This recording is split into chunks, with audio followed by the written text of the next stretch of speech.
Hello everyone, my name's Bob King. I'm here today talking with Shihan Bill Johansen, who is a sixth dan and head of KU here in Australia. And he is based in Brisbane at the Hombu Dojo in Brisbane. So good afternoon, Bill, how are you? G'day Bob, how are you? I'm well, thanks. So we'd just like today to share some of our insights into KU and a little bit about our history, how we got involved with KU. So, Bill, I know how much you'd love to have a chat with people. So if you can start us off, please, with a bit of your history of martial arts and how you got involved with Shihan McCarthy and KU.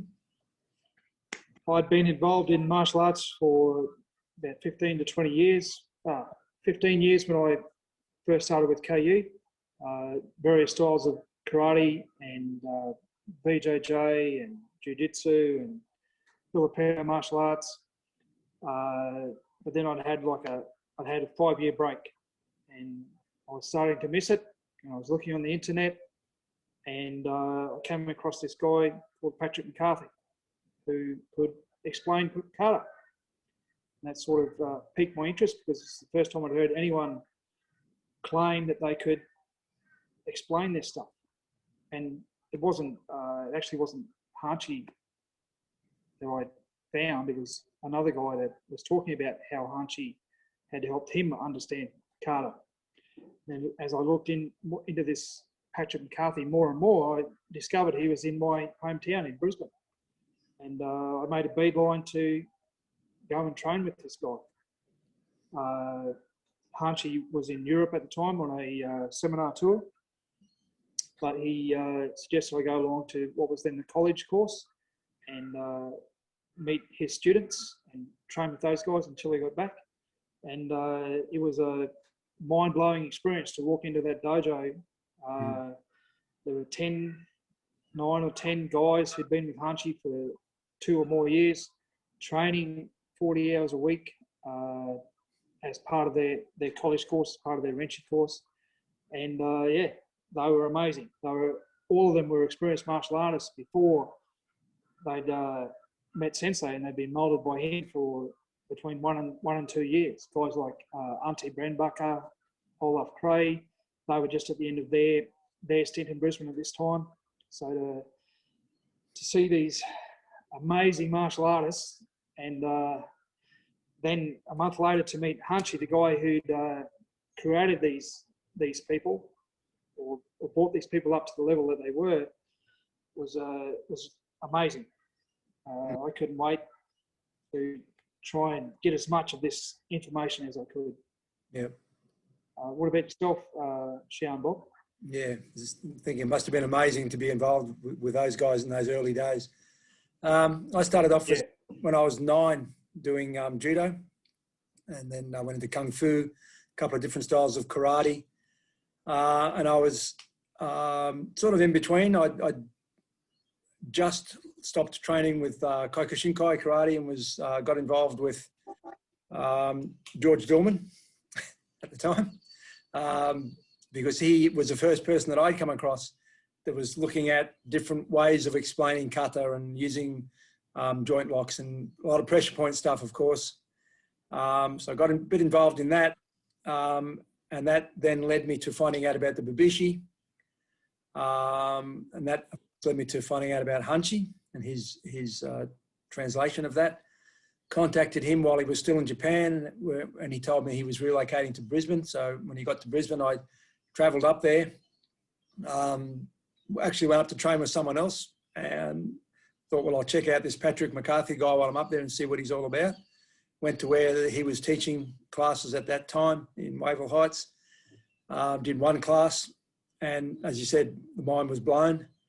Went home, back to the place I was staying, and just sat there and laid awake all night thinking about all the different things and all the possibilities. Started taking a couple of my senior guys up for weekend training sessions with him, and then a few people started petitioning him to actually formalise the system. So that we could all train in it, you know, purely and simply train in that. And that's KU was born back in 95, 96.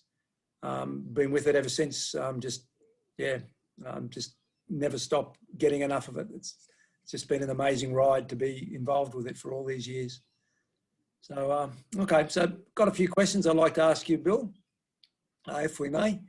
Yep. So what would you say are probably the main aspects or that you think are most important for people to understand?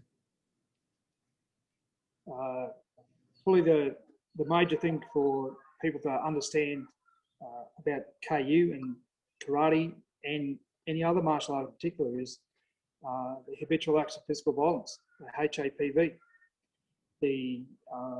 Everything that we do can be boiled down to responses to being attacked. That's what the martial arts were invented for, to the small, weak person to defend themselves against the larger, stronger person. And the HAPV-Theory basically goes, doesn't matter what race you are, doesn't matter what size you are, doesn't matter what sex you are, doesn't matter whereabouts in the world you are. If you are attacked by someone, they will attack you with one of these 36 ways. And everything can be boiled down to those 36. Those 36, of course, can be expanded out to, and it's infinite. Yeah, but all that stuff can be boiled down to 36 ways that you need to keep in mind when you're looking at Kata or any techniques really. They're for defending yourself against these 36 ways. Yeah. Yeah. And the wonderful thing about KU and what Sensei brought to karate was the methodical, principle-based methods of analysing what we're doing and using those things to A, explain it, and B, explore it. Yep. So that I remember talking to one of the Renchi guys about a seminar that he was about to do, and he was about to do a seminar on such and such a kata, and I said, "Why are you doing that kata? You don't know it." He says, "I don't need to know it. Sensei's taught me how to look at what these guys will demonstrate the kata for me, and I'll teach them what those movements are about, because I know the principles. Sensei's taught me how to look at these movements and base them against, contrast them against the HAPV, and I'll be able to put together, show these people what their own kata means." And I spoke to him a week later, and yeah, the people that he was teaching for were absolutely blown away that what this guy could show them. Yeah. What about yourself? When you look at KU, what are the things that stand out for you? Yeah, well, obviously the HAPV, and I think a big part of the HAPV and ties in with that is what Hunchy always says. It's everything we do it's always been the human body. It's unique anatomical structures and weaknesses that dictate how you can be attacked and how you can respond. And then when you look at someone can only attack you. They can either hit you, they can impact you, percussive impact, or they can grab you, or a combination of those two things. So when you, as you said, it's very methodical. So you break it down to that, and you can start to analyze and understand what's happening and how you can best do that. And then you then start looking at the katas and the drills, and it gives you a better idea of how to work those out. I think for me, along with those things you've mentioned, one of the biggest ones for me was PDRs. After having trained for quite a while in KU, I guess, and knowing, obviously having been taught the PDRs from very early on, but for whatever reason, it really sort of made sense to me a few years down the track that they were very important when you were doing technique, not only for your initial entry or your response to an initial attack, but then the follow-up movement, so that if I hit you in a particular way, it's going to, if I hit you in the groin, you're going to bend forward. If I poke you in the eyes, you're going to pull your head back, all those sorts of things. And then when you look at various katas and even our drills, one of the ways I look at one of our very basic drills, Heishu, was the first 3 punches. We do it, the way I do it is we do the hook punch is quite an in-close short hook punch. And if you do 2 punches into someone's head, their head's just going to keep going back and the short hook punch just won't reach. But if I punch you in the face, which gets your head going back. That exposes your abdomen. I then punch you in the solar plexus. That brings you forward. Now it's in the perfect position for me to hit you in the side of the head with the third punch. So things like that, the PDRs really at the forefront of my mind when I'm looking at things and trying to work out what we're doing with stuff that dictate, again, not necessarily your initial response, but follow-up moves and things from there. And then the other big thing for me was the ancient tools. Having come from I've spent most of my life as a builder, carpenter, levers and pulleys and all that sort of thing. When I started looking at that, my knowledge that I already had of that from having been in the building industry, and applying that to karate and joint locks and strangles and throws and all those sort of things, it just made so much sense to use those, how to gain mechanical advantage by using your body correctly, balance displacement, all those sorts of things. So as you say, very methodical, explain things that before people would do, but not really know why they were doing it or how they were doing it. The number of times when I was doing the other martial arts that I did, particularly the karate systems, not so much judo because it was very sport-based, but you'd be shown a move and, well, what are we doing with that? Well, I don't know, it's just the kata, do the kata, or you'd get some really out there explanation of, you were ripping the guy's heart out and beating before he died, or ripping, reaching through his denim jeans and ripping his groin out and showing it to him, all those sorts of things. And even simple things like, I remember one of the things we did was for shutouchi, we'd bring the hand right back here first and then come it out. And I said to my instructor, well, why do we bring the hand right back here to come out and block that punch? And he said, it's to get power. You bring your hand back to get power. Well, by the time if this guy's initiated the punch and I bring my hand back here to get power, he's hit me before I've got a chance to come forward. So I'm just started going, yeah, it just doesn't, again, coming from a building background, everything, I was very practical and how I looked at things and how I analysed things. I just went, that's just not going to work. And then I actually started trying to apply some of the kihon, the blocking and that sort of thing that we were taught in kata that we were told was for real fighting. You were going to do an age-uke or a get on marai. And I tried to do that in kumite and just got my ass kicked pretty much because it didn't work against someone that was trying to punch you or hit you or grab you. So yes, what the methodical approach to what we do and how everything is explained very well, and all those basic principles that we have to follow that just allow us to look at what we're doing and understand it so much better. Another question for you, Shihan. What do you think KU and Aki Kempo and Bane-Ru, for people that are interested in different aspects of martial arts, what do you think they have for the beginner walking in off the street who's never done martial arts before and they're interested in doing some sort of self-defense or for sport or for health or whatever it might be, and the person that has been training in martial arts, whatever that might be, for a number of years, they might be a senior grade, a Dan ranking or something like that. What two different ends of the spectrum, what do you think KU offers to those two people? Okay, KU and martial arts in general, for someone who's walking in off the street, a beginner, never done anything martial arts in their life, you're being introduced to a wonderful way of life. You'll become part of a family. Certainly here between Australia and New Zealand, the KU, Aiki Kempo Jiu-Jitsu, your Bane-Ru family, we take care of each other.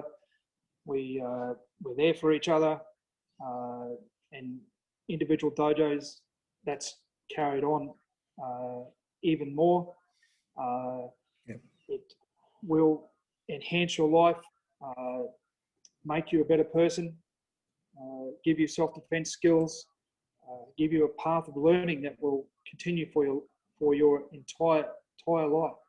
Even if you give up after 4 or 5 years, the way of thinking and looking at the world that KU can give you will enhance the other aspects of your life. It certainly enhanced my ability to do my job. And for the experienced guy, you don't have to forget everything that you've already learnt. It will fit in with what we do. KU tends to add to what you already know. That's why when you go to a KU dojo, or you get several KU dojos together, we're not all robots. We're not all doing everything exactly the same way. Depending on who your teacher is and how much influence you've had from Hanshi, depends on what you'll do. The things that are common are the body mechanics, the way of looking at the things like PDR that we were talking about before, principles, levers, that sort of thing. That's all universal across the KU, Aikido Kempo, and Yamane-Ryu world. But yeah, and you will get to understand, if you don't want to leave your own art, you'll get to understand your own art much, much better. If you do, again, you're stepping into a path of learning that will be lifelong. You've been with Hanshi for what, 25 years, isn't it now? Yep. Yep. And I've been with him, and I've been his personal student for about 17 years now, and I still listen to him and go, "Oh wow, that's new. That's, you know, he does it to me all the time." Yep. And what about yourself? What would be the advice you'd give to someone starting out, or someone just coming to KU from another system? Yep. Well, coming from another system, you know, as you said, you know, if you're just interested in understanding your own art better, KU can certainly be a big part of helping you do that. You know, there has been, in the last probably 10 or 15 years, especially, a movement towards, you know, realistic and practical application of kata and karate in general, rather than the sport-based, you know, one step forward throw, you know, everything's defending against a reverse punch, that type of thing. So I think for people, you know, I see that a lot with other martial artists that we're involved in. Both, as you know, both you and I are involved in other organisations where we come across other martial artists, and I see that a lot now, as opposed to, you know, 10, 15 years ago. People are now looking at applying things in a more practical way, and I think that's what an already experienced martial artist would get if they came to KU to train with us. I think for someone walking in off the street, as you said, you've got all those aspects where we are a big family. I know with my own dojo, I've got 100 odd students, and we have, you know, we have all sorts of social gatherings, and, you know, very much involved in each other's lives outside of the dojo, and caring and sharing with each other. So they get that, but they also get, right from the get-go, they're learning, you know, a practical martial art that will actually teach them how to defend themselves relatively quickly, compared to, you know, the old way of walking up and down the dojo doing you know, reverse punch, front kick, you know, age uke, you know, whatever the techniques are, and just endless up and down the dojo doing just those, and being told that, you know, that eventually you'll know what this is for. The way that I always teach is I try and teach my people those principles that the KU revolves around, you know, the HAPVs, the predetermined response, create a weakness, exploit the weakness, breaking balance, all those things. We try and get our people to understand that. Even my kids, when I teach, I try and get them to understand that at a very early age, so that they can get a better understanding of what they're doing, and therefore apply that in different situations. Not to say that there's no value in repetition, because, you know, we often say that, again, to my students, the 3 secrets of martial arts, not just karate, is repetition, repetition, and repetition. So, you know, obviously you have to practice something over and over again to get that muscle memory. And then, as we do, and as Hanshi always says to us, you then got to start off with passive resistance as you're learning, and then you go into the progressive resistance. So it's becoming harder to do it, and things go wrong. Sensei Murphy steps in and puts his little bend on. So those things for a beginner, I think, are great. Yeah, that's the thing. The Riai Kumite, yes. So you're very well versed in the Riai Kumite. So what exactly is that, Hanshi Bill? So Shihan Bill, sorry, I just given you a promotion. Shihan. Thanks for the upgrade there, Shihan. So Riai Kumite is basically how people in KU really introduce the progressive resistance. We start with Tagumi drills, and then we start doing them at random, just for the very basic ones. And gradually you introduce more resistance and more and more techniques. It's like a little game, and it's similar to rolling on the ground with BJJ or grappling, except you're mostly standing up. Of course, you can do throws, you can do takedowns. You can end up on the ground rolling. It's a safe, fun way to practice your techniques and work out what works against a hook punch, what doesn't work against a hook punch. Yep. Again, like you said earlier, it's about the progressive. So as you get better and the people you're training with get better, the level of resistance increases, complexity increases, and everybody gets to learn and go home in one piece. Yeah, yeah. Yeah, what I found with that is doing the Riai Kumite and you know, the other sort of drills as well, just sort of messing around with them, is, again, it takes a while to get there, but you start seeing joint locks and a possibility to apply a joint lock or a possibility to go into a strangle or a takedown. They just, and I always love it when my students are doing it and all of a sudden they just go bang and they go from doing one thing and all of a sudden they're into an arm lock or they're into a throw. One of my junior black belts was having a bit of a spar the other day, and he came in and basically did threw a roundhouse kick at him. You know, not trying to kill him, but threw a reasonable roundhouse kick at him, and he basically come in and did the first throw out of Nage Wazoo. He's come and grabbed the leg, hooked me, boom, down I went. I got up laughing. I was very happy. Wow. Because he'd done exactly what we wanted to do. I was just going to say, I always love Sensei's analogy about the Riai Kumite is that it should be played. Same way that lion cubs learn to hunt and fight is they play with each other, and as they get bigger, it gets rougher and rougher and rougher. Yeah. And more resistance. So, yeah, it should be treated as play. Yeah. Yeah. Okay, so one more question just to finish off with, if we can, Shihan. Where do you see KU heading in the future? So we've got a big organisation around the world. Pretty much every country in the world has got KU dojos, Aki Kempo dojos, Yamane Ru's being taught. Where do you see us heading in Australia and also the rest of the world as we move forward and grow? So in Australia, we were lucky enough to have Sensei not for quite a number of years. He was here 25 years. Yeah. But of course, we've had some wonderful guys coming through the system, yourself, Peter Weatherspoon. We get to see Steve McClellan from New Zealand quite often, and the other Kiwi Dojo Cho come over here, and we go over there. So we have that really close relationship with those guys as well. Yamane Ru is growing in Australia. We've got dojos in every state of Australia except Tasmania at the moment. I see wonderful things, especially once we get COVID out of the way and we can start travelling again.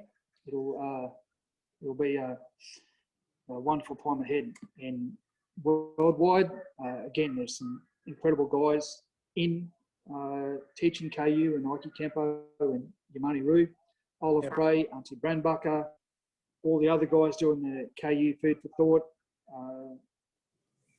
Too many to name. Guys in Canada, America, all throughout Europe.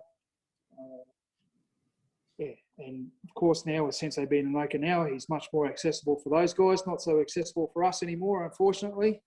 It used to be quite good to give him a call and be stepped within 10 minutes later, having a chat or playing around with some drills. And we certainly miss that, don't we? Yes. Yep. What about yourself, Bob? Where do you see us heading? Yeah, well, as you said, we've got so many people there that have now been in the organisation for a long time. You see these people now are starting to, under the guidelines of what's there, like, you know, the principles and everything else, they're starting to come up with their own ways of doing things, their own ideas, but it's still KU. Patrick McCarthy, of course, is always very supportive of people doing that and growing and learning. Getting those people out there, backing them when they're going and doing seminars, getting people in contact with other people. So yeah, people see the drills that we do, the way that we approach our training rather than just the haphazard, learn this kata and don't know what it's for. The progressive way that things are taught, the methodical way things are taught. I think people come along and see the value in that, and either apply it to their own system and become IRKRS, or they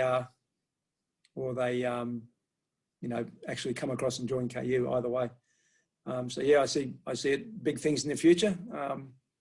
All these young guns will be coming up and taking over from us in the not too distant future, and that's a good thing. Or maybe me, not so much you. All right, well, that's about all the time we've got today, Shihan Bill. I'd like to thank you very much for coming along and being part of this, and I would definitely like to thank everyone for watching. And Patrick McCarthy, thank you for the opportunity to come on here and say what we feel and how passionate we are about KU and where it might be in the future. So yeah, thank you very much, Shihan Bill, and I'll catch up with you in the dojo sometime. Thanks, Shihan Bob. Talk to you soon. All right, bye-bye.